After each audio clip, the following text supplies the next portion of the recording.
the way that I was trained, I've been at two level two agencies, and the way that I was trained is that even for anything that's considered a small purchase, in the past it was under 5,000, and now it's under 10,000. That it's still in the state's best interest to do as much market research as you can, even though it's not required. Reaching out to at least three possible vendors or suppliers of services, depending on what it is that your needs are. To make sure that we are getting, in the term that's been used with me a lot, the best bang for your buck. So you're not only getting the best product, but the best service, and making sure that it's at the lowest cost that we can get in the state, so that you're looking out for the best interest of not only the state, but for the residents of the state, making sure that we're spending their money in an appropriate manner.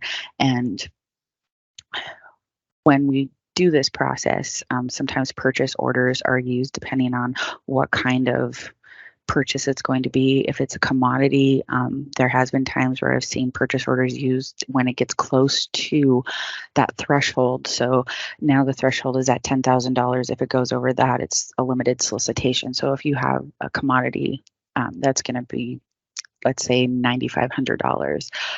Sometimes things do happen where you have to do an amendment and things do cost more. So having that purchase order in place prevents any issues. If it does go over the $10,000, you have the documentation, as well as you have the documentation showing that you reached out to more than just one vendor to get that commodity. So anything for a limited solicitation that would be required at that point would already be there.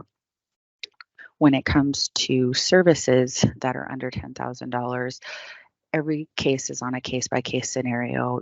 The biggest thing that you look at is, what is the risk to the state? How long is that service provider going to be on state property?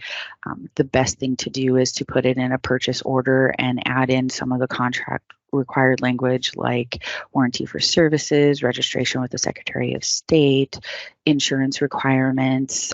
They do lower when it comes to smaller purchases. Sometimes we have two different ones that I've seen used, so that sometimes those small mom and pop shops can still afford the insurance and meet the requirements and be able to provide those services for the state, which is what we want as much as possible.